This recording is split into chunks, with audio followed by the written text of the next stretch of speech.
Hello guys, तो कैसे हैं आप सभी लोग। आज मैं आप सबके लिए लेकर आ चुका हूँ डीमन रिबर्थ का एपिसोड नंबर 9।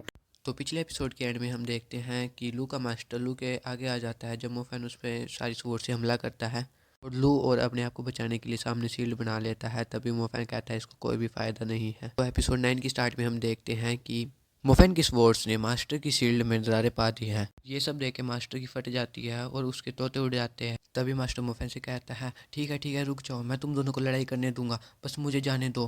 बस मैं तुम दोनों की लड़ाई के बीच में कभी नहीं आऊँगा, बस मुझे जाने दो एक बारी, मैं तुम दोनों को अकेले छोड़ दूंगा। मास्टर भी मोफेन के सामने रो ही रहे थे। तो अभी पीछे से लू कहता है आप मुझे ऐसे छोड़ कर नहीं जा सकते, आप मेरे मास्टर हैं, आपका फ़र्ज है कि आपने मुझे हर दुश्मन से प्रोटेक्ट करना है। तभी मोफेन दोनों से कहता है कि हाँ अभी हमें दिख रहा है दोनों दोनों कुत्ते एक दूसरे को काट रहे हो, पर तुम्हें घबराने की कोई भी जरूरत नहीं है, मैं तुम दोनों को इकट्ठे ही मारूंगा। तभी मोफेन पे पीछे से कोई अटैक कर देता है और तभी हमें दिखाया जाता है कि वो मोफेन के मास्टर ने किया है जिसके साथ रुयान भी खड़ी। तभी मोफेन का मास्टर मोफेन को चिल्ला के कहता है क्या तुम अपने मास्टर के खिलाफ जाना चाहते हो। तभी रुयान मोफेन से कहती है रुक जाओ, तुम इन सबको मारने जा रहे हो। तभी लू मास्टर को चिल्ला के कहते हैं बचाओ मुझे, मोफेन दोबारा से डीमन बन चुका है, ये हम पे बार बार हमला करके हमें मारने की कोशिश कर रहा है। तभी मोफेन लू से कहता है मैं एक डीमन हूँ, पर मैंने तुम्हें तुम्हारी टेक्निक से हराया है, अगर कोई तुम्हें तुम्हारी टेक्निक से हरा देता है तो तुम्हें वो डीमन ही लगता है, इसमें हम कुछ नहीं कर सकते। मास्टर गुस्सा से कहते हैं कोई भी फ़र्क नहीं पड़ता कौन पहले तलवार छोड़ता है, पर फ़र्क सिर्फ उससे पड़ता है किस समय कौन तलवार छोड़ता है। तभी मोफेन मास्टर गू की बात सुनते ही गुस्से में आके कहता है ठीक है मैं तलवार छोड़ रहा हूँ। पर तभी मोफेन तलवार को वापस बुलाने की जगह मास्टर की शील्ड को तोड़कर उसके अंदर घुसकर मास्टर और लू पे हमला कर देता है और उनके आसपास वो बंदर की तरह तलवार को घुमाने लगता है और अंदर से चिल्लाने की आवाज़ों के अलावा कुछ भी नहीं आ रहा होता है। तभी हमें मास्टर गू का सीन दिखाया जाता है जो कहता है ये लड़का मोफेन इन सबको मारने जा रहा है। तभी मास्टर गू की बात सुनकर मोफेन उनको जवाब देते हैं और कहते हैं मास्टर गू रिलैक्स करो, मैं इन सबको नहीं मारूंगा, शांत रहो। तभी हमें मास्टर और लू का सीन दिखाया जाता है। इनके सारे कपड़े तलवारों की वजह से कट चुके होते हैं और वह नंगे होकर वहाँ पर घबराते हुए खड़े होते हैं। उन दोनों को ऐसा हाल देखकर मास्टर गू और रुयान दोनों हैरान हो जाते हैं और मास्टर गू सोचता है ये लड़का कुछ भी कर सकता है और वहाँ पर शांत खड़े होते हैं। और तभी रुयान अपने मन में सोचती है कि मोफेन ने इतनी सारी फोर्स को एक ही समय पर कंट्रोल कर रखा है और इसने इन दोनों के कपड़े इस तरह काटे हैं कि जिस तरह इसने पूरी स्वॉर्ड टेक्निक को मास्टर कर रखा है। तभी हमारा सीन बदलता है और मोनास्ट्री में मास्टर गू के साथ मोफेन नीचे बैठा होता है और उसके पीछे रुयान खड़ी होती है। तभी मास्टर गू मोफेन से कहते हैं तुमने पता भी है तुमने आज क्या किया है, तुमने अपने ही क्लासमेट पे हमला किया है और अपने ही मास्टर पे भी हमला किया है, इससे तुम्हें पता है तुमने मेरी इच्छाओं पे कितना ठेस पहुंचाया। और तभी मोफेन बोलता है आराम से अच्छा तो इसमें सारी मेरी ही गलती है, इससे कोई भी फ़र्क नहीं पड़ता कि तुम इसको कैसे लेते हैं, तो फिर मुझसे इस बात का मतलब पूछना छोड़ दो। मोफेन की बात ख़त्म होते ही पीछे से रुइयान चिल्ला कर कहती है ये इसकी पहली गलती है तो इसको थोड़ी आसान सज़ा देना। तभी मास्टर गू मोफेन के सर पे एक लकड़ी से आराम से हिट करते हैं। ये देखकर मोफेन भी हैरान हो जाता है। तभी मास्टर गू मोफेन के आगे स्टिक करते हुए कहते हैं तुम कितने साल से कई सारे बच्चों से बुली होते रहे हो और मैं इनमें कुछ भी नहीं कर सकता हूँ, और मैं तुम्हारा टीचर होने के नाते मैंने तुम्हें कभी भी प्रोटेक्ट करने की कोशिश नहीं की है, जिसकी वजह से तुम ही मुझे पनिशमेंट देने के हकदार हो। तभी पीछे से रुयान मास्टर गू से कहती है मास्टर गू ये आप क्या कर रहे हो। तभी मास्टर गू रुयान से कहते हैं रुयान तुम इसके बीच में मत आओ। तभी मास्टर गू मोफेन से कहते हैं मैं तुम्हें अपनी पनिशमेंट तय करने का एक मौका देता हूँ, तुम मुझे कुछ भी पनिशमेंट दे सकते हो। मोफेन स्टिक को हाथ में पकड़ने के बाद कहता है इस छोटी सी लकड़ी को खटखटाने के बाद क्या मैं तुम्हें पाबंद कर सकता हूँ किसी चीज़ के।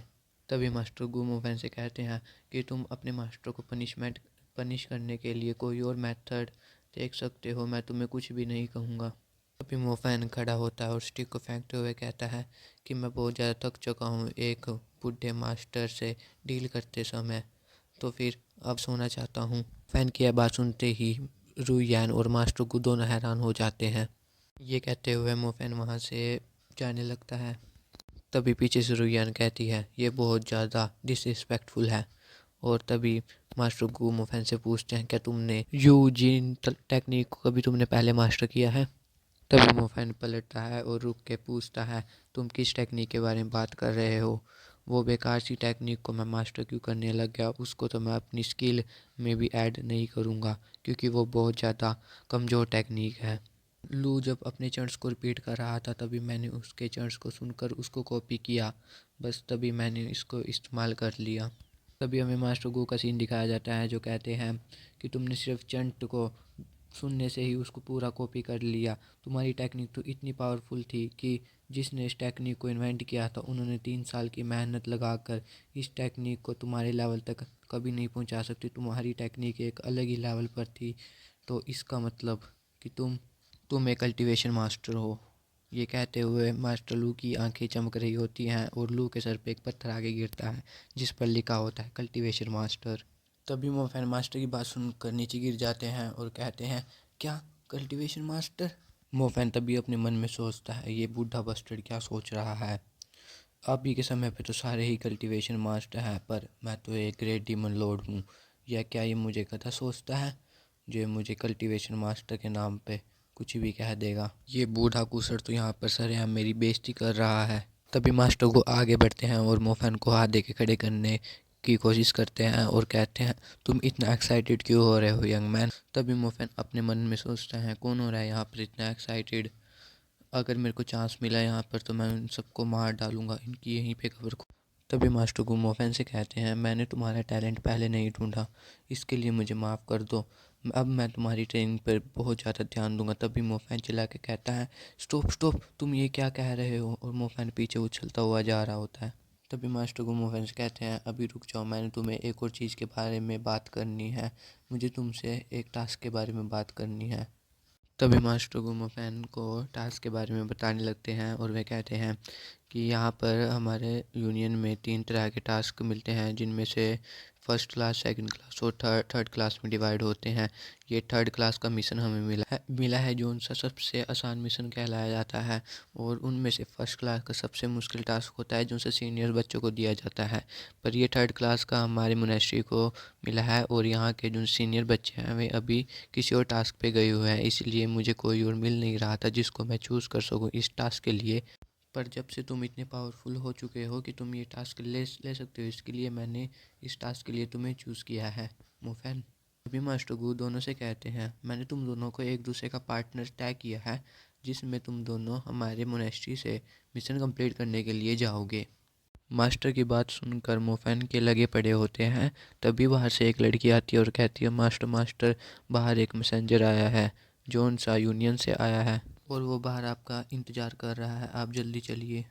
तभी मास्टर को हैरान होते हुए कहते हैं, मैसेंजर, अभी अभी तो हम यूनियन मीटिंग से वापस आए हैं, वो इतनी जल्दी यहाँ पे क्या कर रहा है? तभी रूयान पीछे से बोलती है, लू का फादर ही तो वाइस प्रेसिडेंट है यूनियन का, तो वो यहाँ पर उस काम के लिए तो नहीं आया। तभी मास्टर गुरु यहाँ से कहती है, चलो बाहर जाके देखते हैं।